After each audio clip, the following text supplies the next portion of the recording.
Equilibrio de fase y endurecimiento por solución sólida.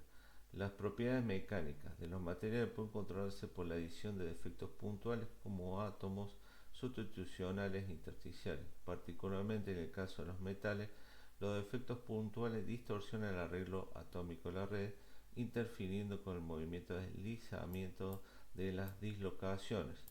Por lo tanto, los defectos puntuales hacen que el material se endurezca por solución sólida.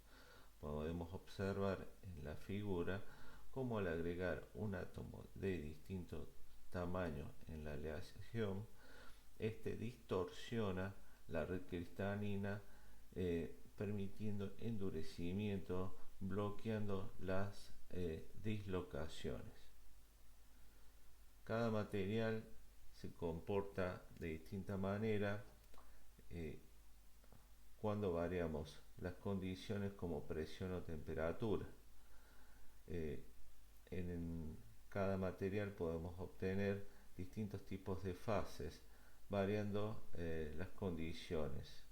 Por ejemplo, en el gráfico podemos observar un diagrama de fase de magnesio en el cual a medida que variamos la temperatura y la presión podemos tener un sólido, líquido o vapor. Las fases tienen que tener características.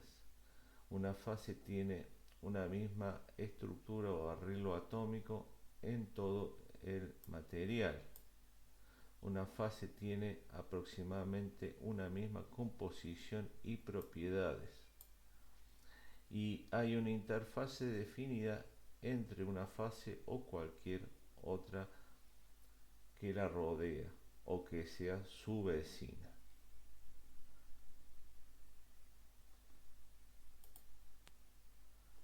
Soluciones y solubilidad. La solubilidad es la capacidad de una sustancia de disolverse en otra llamada disolvente.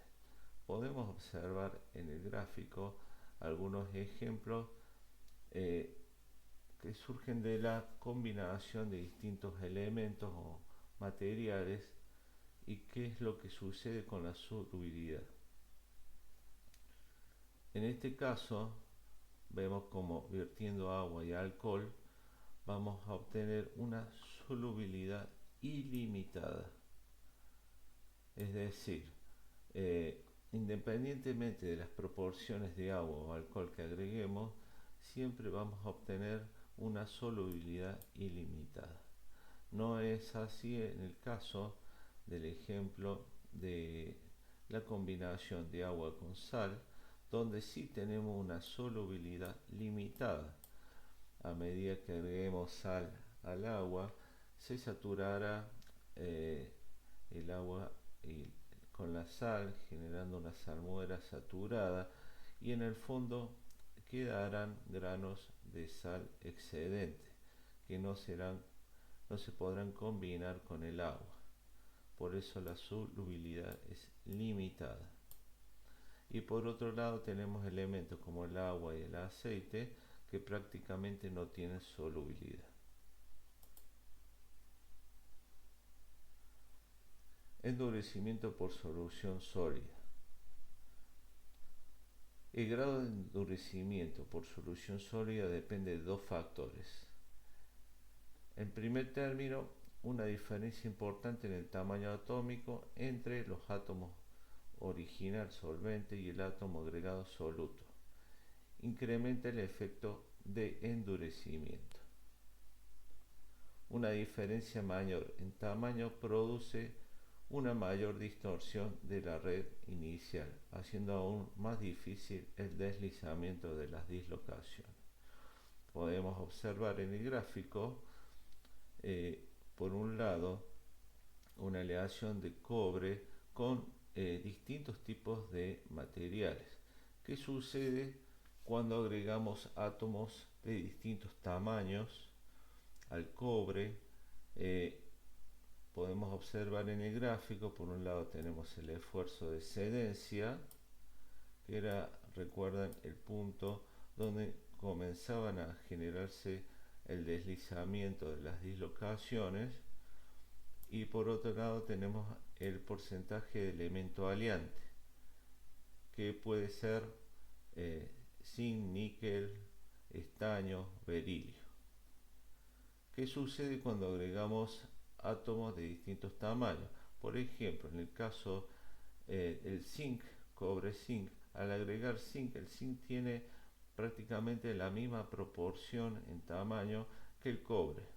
Por lo tanto, el esfuerzo de excedencia será menor que en relación, por ejemplo, con el estaño, que tiene un átomo de tamaño considerable en relación con el cobre.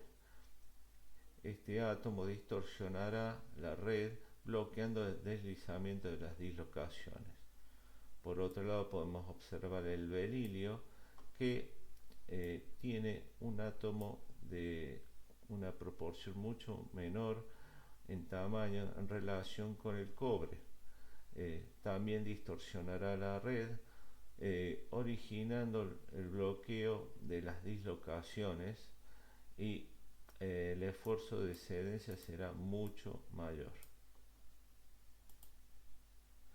Endurecimiento por solución sólida. Vamos a ver ahora qué sucede con las propiedades de una aleación. Por ejemplo, en este caso tenemos la adición de zinc al cobre. Tenemos una estructura de cobre a la que le agregamos porcentaje de zinc. A medida que aumentamos el porcentaje de zinc, las variables como resistencia, elongación y conductividad eléctrica van a tener distintos comportamientos. Por ejemplo, en el caso de la conductividad eléctrica, sabemos que el cobre es un excelente conductor eléctrico, pero a medida que aumentamos el porcentaje de zinc, el cobre va perdiendo conductividad, el material va perdiendo conductividad eléctrica. Pero al aumentar el porcentaje de zinc, el esfuerzo de excedencia será mayor, la resistencia de tensión también, y el esfuerzo de elongación, el porcentaje de elongación también será mayor. Diagrama de fase isotrópico.